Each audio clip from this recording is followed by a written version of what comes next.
रात के 2:30 बजे मिस्टर और मिसेस शर्मा एक लाश को सूटकेस में ले जा रहे हैं, जिसकी चेन की ओर से झांकता हुआ एक हाथ अपने खून से लथपथ था। उस कटे हुए हाथ में सिर्फ उंगलियां थी। उस हाथ का अंगूठा था ही नहीं, किसी ने काट दिया था। अब मिस्टर और मिसेस शर्मा को बस यही चिंता खाई जा रही है कि कहीं उनके माथे से टपकता पसीना और बैग में रखे हाथ से गिरता खून कोई देख ना ले। सुनिए जी, अरे सुनना बोलना बाद में, पहले हमें यहाँ से निकलना है। ये हमारी बेटी है, ये करना जरूरी है क्या? तुमने सुना नहीं बाबा ने क्या कहा था? यही आखिरी रास्ता है और ये मैं हम दोनों के लिए ही तो कर रहा हूँ। इससे पहले कि मिसेस शर्मा कुछ और कह पाती, मिस्टर शर्मा ने खून से सने सूटकेस को अपनी गाड़ी की डिक्की में डाल दिया और कार में बैठ एक सुनसान रास्ते को चल दिए। निशा अपनी क्लास की टॉपर है, पर उसका हकलाना उसके लिए परेशानी का सबब बन गया है। अक्सर क्लास में बच्चे उसके हकलाने की नकल कर उसका मजाक उड़ाते और टीचर के क्लास में आने तक उसके ऊपर पेपर बॉल मारकर उसको बुली करते। निशा भी घुट घुट कर ये सब बर्दाश्त करती। अपनी उम्र के बच्चों के इस तरह के बर्ताव ने उसे अकेला कर दिया था। निशा, टाइम क्या हुआ? निशा की क्लास में एक लड़का और था जो उसी की तरह हकलाता था, रेहान। निशा की हालत देख उसे भी हमदर्दी होने लगी थी। रेहान ने कई बार सोचा भी कि वो निशा से जाकर बात करे, पर उसे इस बात का भी डर था कि कहीं बच्चे निशा को छोड़ उसका मजाक न उड़ाने लग जाएं। फिर भी खुद में हिम्मत भर उसने कई बार निशा से बात करने की कोशिश भी की, पर हमेशा आखिरी वक्त पर रुक गया। किस्मत से रेहान निशा का पड़ोसी भी था, जो हमेशा अपनी खिड़की से निशा को निहारता रहता था। पर इन दिनों न जाने क्यों निशा ने अपने दरवाजे और खिड़की सब बंद कर लिए थे। यूं ही न जाने निशा और रेहान के दिन गुजरने लगे। पर फिर एक रात रेहान का कुत्ता मोती खिड़की के बाहर अपना मुंह निकालकर भौंकने लगा, जिससे रेहान की नींद खुल गई। क्या हुआ मोती? ये आज तो आधी रात में क्यों भौंक रहा है? ये कहते ही रेहान मोती के पास गया और उसे सहलाने लगा, पर मोती अभी भी बेतहाशा भौंके जा रहा था, मानो उसे कुछ अजीब सा महसूस हुआ हो। फिर जैसे ही रेहान ने खिड़की के बाहर देखा तो उसके होश उड़ गए। वो डर के मारे कांपने लगा था, क्योंकि निशा की लाश पंखे से लटकी झूल रही थी। पहले कुछ पल तो रेहान का सांस सूख गया था, लेकिन जैसे ही उसने अपना होश संभाला तो चीखते हुए कमरे से बाहर की ओर दौड़ पड़ा। मम्मी पापा उठिए। अपने बेटे के होशो आवाज उड़े देख रेहान के माँ पापा भी नींद से जाग गए, और जब रेहान ने उन्हें मामले की खबर दी तो उन्हें भी धक्का लगा था। अगले दिन सोसाइटी के बाकी लोग निशा के घर के बाहर जमा हो गए। वे अपनी अपनी सहानुभूति देने और आपस में एक दूसरे से बात करने लगे। बहुत ही बुरा हुआ। बेचारी बच्ची, भला ये भी कोई उम्र थी? पड़ोसी निशा की लाश देख ये सब बोल ही रहे थे। कितने में निशा के माता पिता अपने घर से बाहर आए। उनके हाथ में कागज भी था, जिसे दबाए उन्होंने पड़ोसियों से कहा, अब क्या लेने आए हैं आप लोग? हमसे हमारा सब तो छीन लिया, अब क्या ही बचा है? हम तो आप लोगों का दुख बांटने आए थे, और आप लोग? ये निशा का सुसाइड नोट है। सॉरी मम्मी पापा, मुझे ये कदम उठाना पड़ रहा है, पर मैं क्या करूं? स्कूल में बच्चे मेरा मजाक उड़ाते हैं और अपने साथ खिलाते भी नहीं। इस अकेलेपन से दम घुटता है। इससे पहले मेरा और दम घुटे, मैं मर जाना चाहती हूँ। ये नहीं, मर्डर है, और मेरी बेटी को आपके बच्चों ने मारा है। बस नहीं चाहिए आपके झूठे दिलासे। चले जाइए और छोड़ दीजिए हमें हमारे हाल पर। भलाई का तो जमाना ही नहीं रहा। और इतना कहकर चले गए। रेहान जो अपने घर के गेट से ये सब खड़ा होकर देख रहा था कि अचानक उसके कानों में निशा की आवाज गूंजी। रेहान, तुम मुझे बचा सकते थे।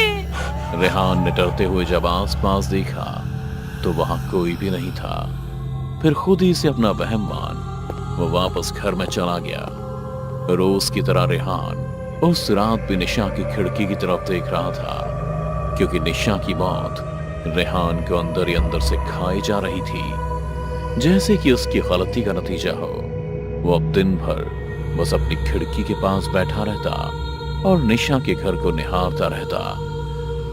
ये सब रोक सकता था मैं, काश उसी दिन थोड़ी हिम्मत कर लेता।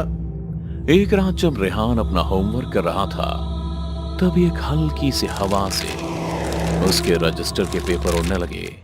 जैसे वो ये देखने के लिए उसकी नजर उठी, उसका ध्यान शीशे पर पड़ा, जिसमें निशा और उसकी वही बेजा आंखें थीं जो उस रात उसने देखी थी।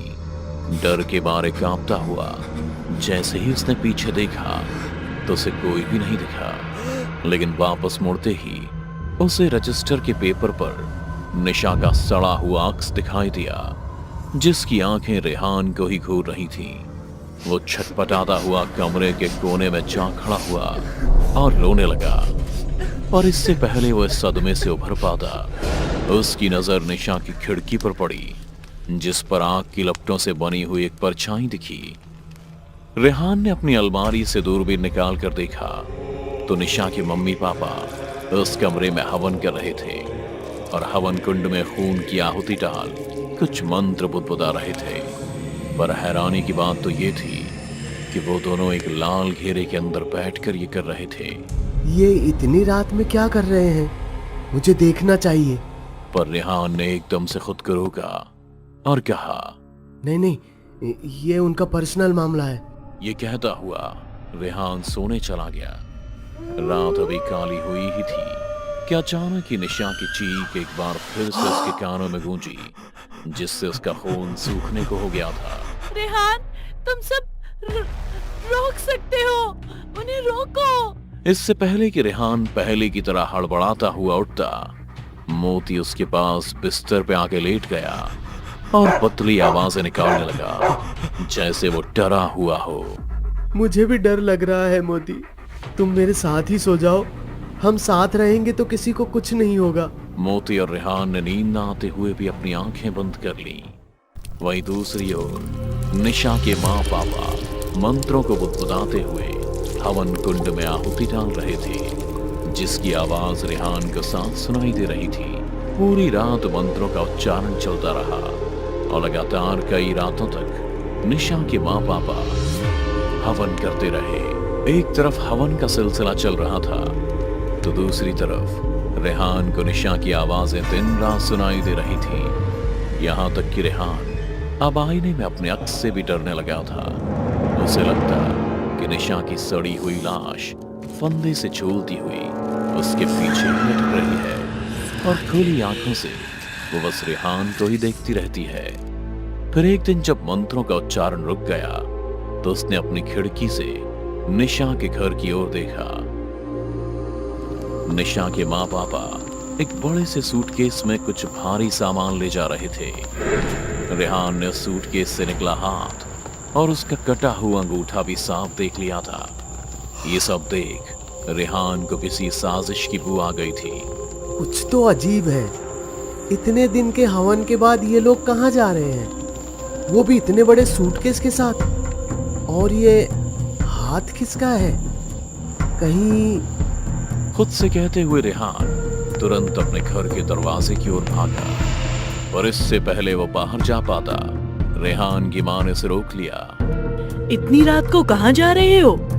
माँ और निशा के मम्मी पापा इतनी रात में एक बड़ा सा सूटकेस लेकर कहीं जा रहे हैं और वो पिछले कुछ दिनों से उसके कमरे में। इससे पहले रेहान अपनी बात पूरी करता, उसकी माँ ने उसे डांटते हुए चुप करा दिया। मैं पहली और आखिरी बार कह रही हूँ, दूर रहो उन लोगों से। एक तो वो लोग सीधे मुंह किसी से बात नहीं करते और सूटकेस लेकर जा रहे हैं तो जाने दो, अच्छा है बला टली। माँ की बात सुनकर रेहान चुप हो गया और उदास मन के साथ अपने कमरे में वापस चला गया। रेहान एक रात फिर मोती के भौंकने की आवाज से उठा, जैसे वो तब उठा था जिस रात उसने निशा की लाश देखी थी। उसने मोती को सहलाते हुए पूछा कि उसे क्या हुआ, पर मोती का भौंकना रुक ही नहीं रहा था। और तो और निशा की खिड़की जो अक्सर खुली रहती थी, आज वो भी बंद थी। मैं समझ रहा हूँ मोती, उस कमरे में कुछ तो है। लगता है इस बार मुझे खुद जाकर ही देखना पड़ेगा। रेहान ने इस बार ठान लिया था कि उसे इस कमरे और निशा की उन आवाजों का सच जानना ही था। इसीलिए वो मोती के साथ पहले अपने घर से निकला और फिर निशा के घर का गेट फांदकर अंदर घुस गया। फिर मोती के लिए गेट खोला और उसे भी घर में ले आया, पर कमरे के सारे दरवाजे अंदर से बंद थे कि अचानक ही रेहान की नजर एक पाइप पर पड़ी जो निशा की खिड़की के बराबर से निकलते हुए छत पर जाती थी। अगर मैं इस पाइप से चढ़कर खिड़की तक पहुंच जाऊं तो मैं खिड़की खोलकर अंदर जा सकता हूं। रेहान जैसे ही पाइप पर चढ़कर घर में घुसा तो उसे वो दिखा जो वह सपने में भी नहीं सोच सकता था। रेहान ने देखा निशा के माता पिता ने भी उसी कमरे में फांसी लगा के आत्महत्या कर ली थी, और यह देखते ही उसके मुंह से जोर से चीख निकल गई। ये कैसे हो सकता है? मुझे पुलिस को बुलाना होगा। इतना कह रेहान दरवाजे की ओर दौड़ पड़ा कि तभी उसे अपने सामने मिस्टर और मिसेस शर्मा की आत्माएं उसके सामने आ खड़ी हुई। रेहान, तुम कहीं नहीं जाओगे। तुम्हें यहाँ नहीं आना चाहिए था। पर आप लोगों ने ये सब क्यों किया? मर तो हम उसी दिन गए थे जब हमारी बेटी ने सुसाइड किया था। इकलौती बेटी के चले जाने का दुख हमसे बेहतर कौन समझ सकता है। इस घर की हर चीज में उसकी याद बसी हुई है, और निशा के बिना ये घर हमें काटने को दौड़ता है। हमें कुछ समझ नहीं आ रहा था कि आगे जिंदगी कैसे जिए। तब किसी ने हमें बाबा तिरुमल से मिलवाया। बाबा तिरुमल ने हमसे कहा कि एक तरीका है जिससे फिर से हम अपनी बेटी से मिल सकते हैं। 4 रातें हवन करने के बाद हमें निशा के बाएं हाथ के अंगूठे को काटकर उसके तकिए के नीचे रखना होगा, और फिर उसके शरीर को उनके आश्रम में जमा कराना होगा। उसने कहा कि हमें भी उसी की तरह खुदकुशी करनी होगी जैसे निशा ने की, और फिर आश्रम से कुछ लोग आएंगे और हमें और हमारी बेटी को जिंदा कर देंगे। फिर कोई भी हमें और हमारी बेटी को जुदा नहीं कर पाएगा। ये सब अंधविश्वास है। मैं पुलिस को अभी लेकर आता हूँ। कोई पुलिस के पास नहीं जाएगा, आश्रम से लोग आते ही होंगे। इतना कहते ही निशा के माँ पापा ने उस पर हमला कर दिया। वो अपनी शक्तियों से कमरे में पड़ी हर चीज को रेहान के ऊपर फेंकने लगे। रेहान भी बचने की कोशिश करता, पर जब वो थकने लगता तो चीजों से लगी चोट से वो अपने ही खून में लथपथ हो गया। रेहान की हालत देख मिस्टर और मिसेस शर्मा ने कमरे में पड़ी एक बड़ी सी टेबल को हवा में उठा रेहान पर फेंकने वाले थे। रेहान ने भी अपनी मौत सामने देख अपनी आंखें बंद कर ली और बुदबुदाते हुए कहा, हो सके तो निशा मुझे माफ कर देना। पर इससे पहले कि वो टेबल रेहान के ऊपर गिरता, निशा की आत्मा ने आखिरी वक्त पे आकर रेहान को बचा लिया और अपनी शक्तियों से टेबल के 2 टुकड़े कर दिए। रेहान ने जब अपनी आंखें खोली तो उसके चेहरे पर एक खुशी थी। वो बस एक टक निशा को देख रहा था। मम्मी पापा, आप ये लोग क्या करने जा रहे थे? मेरी बच्ची, तू आखिर आ ही गई। हम तो ये सब तेरे लिए कर रहे थे, और देख अब तू। कुछ नहीं जानते आप लोग। आपने जिस बाबा को मेरी लाश दी थी, उसने मेरी लाश के साथ पहले जबरदस्ती की और फिर ऑपरेशन करके मेरे सारे अंग निकाल कर काले बाजार में बेच दिए, और आप लोगों को भी मेरी तरह सुसाइड करने के लिए मना लिया ताकि उसके खिलाफ कोई सबूत न बचे। उस तिरुमल बाबा को मैं नहीं छोड़ूंगा। हम उसका कुछ नहीं बिगाड़ पाएंगे। अब हमारी आत्माएं ऐसे ही भटकती रहेगी। नहीं भटकेगी, आप लोगों को मुक्ति भी मिलेगी और उस बाबा को सजा भी। इसके बाद रेहान ने वही किया जो सही था। उसने पुलिस को बताया और पूरी कहानी शुरू से अंत तक बताई। पुलिस ने तिरुमाला बाबा के आश्रम पर छापा मारा, जहां निशा ही नहीं और भी जवान लड़कियों की लाशें मिली और बहुत सारा काला धन जो गैर कानूनी कामों से उसने कमाया था। पुलिस ने निशा और उसके माता पिता का अंतिम संस्कार विधि पूर्वक करवाया। आज इस हादसे को 6 साल हो गए और आज भी रेहान अपनी खिड़की के पास बैठकर निशा के घर को निहारता रहता है। शायद उसका प्यार सच्चा है और अमर भी।